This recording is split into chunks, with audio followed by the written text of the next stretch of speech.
Hello and welcome to Total Health with Dr. Nick, where my purpose is to inspire, empower, and motivate you to live longer, healthier, and more abundant lives. And today, guys, I've got a very tasty video for you because summer is here, right? And what are the best memories we have about summer is being outside, having fruit, and enjoying all the different types of berries, the watermelon, the peaches, the desserts, everything that goes along with it. And I can tell you some of my best memories growing up in an Italian household is going to my grandfather's house, because when we went to my grandfather's, we knew his garden had copious amounts of fruit. Everything from grapes to apricots to peaches to apples. And I like to say my grandfather was a genetic genius, because I've never seen anybody do it back then or now where you can graft different kinds of fruits to different trees. And it was amazing. You'd have different types of apples growing on one tree, and the cherries he had, and like I said, the grapes and the apricots and the figs. But if you're on the keto diet or low carb diet, this is a big no-no, right? You can't have this. And you're thinking, but no, this is summer. I want to have fruit like everybody else. Well, guys, in this video, we're going to be going over the 9 best fruits to eat, whether you're on keto or low carb. Yes, you can have fruits on this. So you want to make sure you watch to the end, because we're going to be counting them down, 9 down to 1. So these fruits are packed with nutrients, vitamins, minerals, antioxidants. Not only that, they're low carb, high water, and high fiber. So like I said, watch to the end, because we're going to top it off with the best one of all. And if you like what we're talking about, make sure you like, share, comment, and subscribe. Make sure you click that little bell notification so that you get notified anytime I do a video. And guys, if you're looking for even more information about keto and don't want to go in it alone, because I tell you what, it could be daunting, the information. What do I eat? How do I meal plan? What do I shop for? I don't know my macros. How do I do this? Check out my keto course. I think you'll find it's probably one of the best keto courses on the entire internet. The link is down below. You can check it out there. Welcome to our community. Not only that, if you're looking for a really great cookbook that has plenty of keto recipes that are simple, clean, healthy, check out my keto cookbook. KISS, keto is super simple, and that's down below too. So let's get started with the 9 best keto or low carb approved fruits. Starting off at number 9 are blueberries. Now I know you're thinking, but Dr. Nick, blueberries are berries. Berries are supposed to be great. Well, the problem with blueberries is this. They have very little fiber. So because they have such low fiber, per 100 grams of berries, they've got 12 grams of net carbs. So these are ones you want to be careful of. I'm not telling you not to eat them. And they certainly taste great with a little bit of whipped cream and your favorite low carb sweetener. But you want to be careful with them and just have them sparingly, maybe a handful of them, okay? Number 8 is watermelon. Now I know you're thinking, hey, Dr. Nick, now you're talking about my favorite summertime fruit, because I love watermelon. It's hot. You want to have something nice and juicy like watermelon. I'm so shocked you could actually have it, right? Well, the truth of the matter is watermelon has a little bit better when it comes to fiber, but overall, still be careful with it. Very little fiber, but 7.55 grams of net carbs per 100 grams of fruit. So watermelon, once again, is packed with nutrients, but it's got a lot of water in it. So that's what really helps to set this off. So yes, the good news, you can have watermelon on your low carb and keto diet. Number 7 is cantaloupe. Now I know you Italians out there like myself love your cantaloupe, especially, right? With some prosciutto wrapped around it. It's one of the favorite things I love to do. Just take a little bit of wedge of cantaloupe, put some prosciutto around it. It is one of my favorite treats. In fact, sometimes I just take some cantaloupe and put a little bit of salt on it. That's another great way to have it. But anyway, cantaloupe actually is pretty good.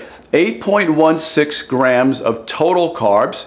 It's got 0.9 grams of fiber, so a total of 7.26 grams of net carbs. So you can have cantaloupe, which is another great one to have because it is so high in water. So it's very, very refreshing.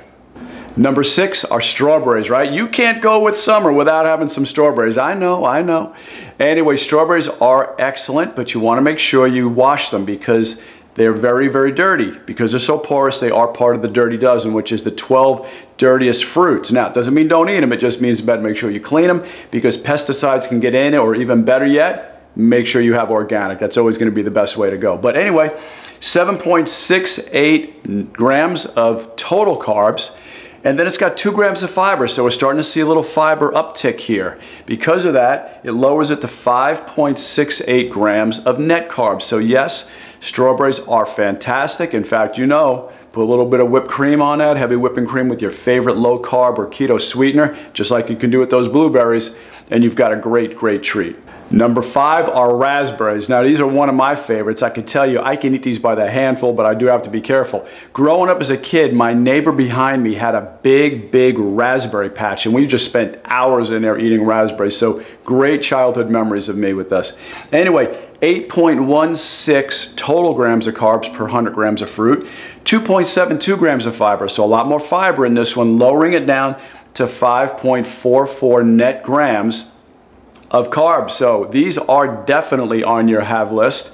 Make sure you're having plenty of these because they are delicious. I'll tell you what, once again, like with the other ones, strawberries, blueberries, put some whipped cream on it with your favorite low carb sweetener, and you're gonna be in heaven. Number 4 is blackberries, another one of my all-time favorites. Once again, my neighbor that had those raspberries had blackberries in his backyard too, so I love these growing up as a kid. But anyway, blackberries are even more of a rock star, super high in antioxidants. ORAC score is very high, so these are fantastic, but even higher in fiber. Check this out, 9.61 grams of total carbs, but 5.3 grams of fiber. So now we're starting to see fiber going up substantially, making it 4.31 grams of net carbs. So load up on the blackberries. They are going to be absolutely great, or better yet, just combine them with the other ones, and that way you offset the net carbs of some of the other ones.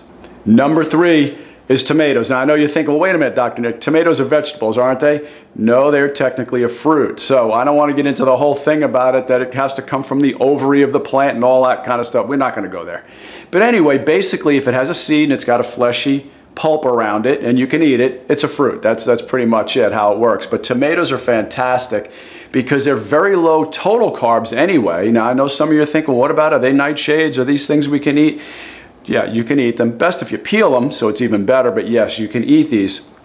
But 3.8 total grams of carbs, 1.2 grams of fiber, making net carbs 2.69, so these are one of the best. Now, I will tell you, one of my favorite things to do, and if you watch one of my previous videos where I talked about olive oil, one of my favorite things to do is anything I could put olive oil to get olive oil into my system is a go, all right? That's what I'm gonna be doing all the time. So I love to come home, slice up some tomatoes, put some olive oil, salt, pepper, a little bit of basil. Sometimes if I want to get even more keto, I'll put a little mozzarella cheese and make a little caprese salad. So anyway, try that out. That's a great salad to make. But tomatoes are definitely, absolutely going to be on your list of summertime fruits to have. Winding it down to number 2 are lemons. Now, lemons, these are fantastic. I have lemons in water all the time. I love water with lemon. I love club soda with lemon, sparkling water, things like that. But lots and lots of lemons and limes, of course. So lemons, I couldn't find it per gram, so I found it per lemon and per wedge. Anyway, 3.8 net carbs for a total lemon. So you have a whole lemon for that much. I don't know how many people are eating lemons that much unless you're making lemonade out of it, but you know, you could do that, I guess. But it's about 0.5 net grams of carbs per wedge. So a little wedge of it, 0.5 net grams. So this is something you can have as much as you like. In fact, I highly recommend it because it's very alkalizing to the system, which is really what you want to do. Even though it's acidic outside the body, it alkalizes it's alkaline inside the body, which means it's more basic, which means it's less cancer forming. So this is something you definitely want to add to your water. It's refreshing, it hydrates you, so it's definitely a go. And drum roll please, number 1, avocados. I know you're thinking, wait, avocados are a fruit too? Yes, they are. In fact, they are rock stars. These are absolutely loaded with vitamins, minerals, nutrients, and really great high quality fats. So rounding out at number 1, you better make sure you eat an avocado every single day like I do, because they are fantastic for you. So 8.53 grams of total carbs, okay? But look at this, check this out. 6.7, is my little Italian coming out of me. 6.7 grams of fiber, making it 1.83 total net carbs. So guys, these are definitely something you want to have every single day. And you know what? You could put olive oil on this too. Hey, what better thing can you ask for? A little olive oil, a little lemon juice. Sometimes I slice it up with my tomatoes, put a little sliced onion, make a salad out of it, and love it, drenched in olive oil, salt and pepper. You're going to love it too. So anyway, guys, I hope you love this list. If so, make sure you like, share, comment, and subscribe. Don't you go away. Make sure you check out my other videos too. I think you'll love those also. Anyway, this is Dr. Nick. God bless. And I will see you on the next video. Bye-bye.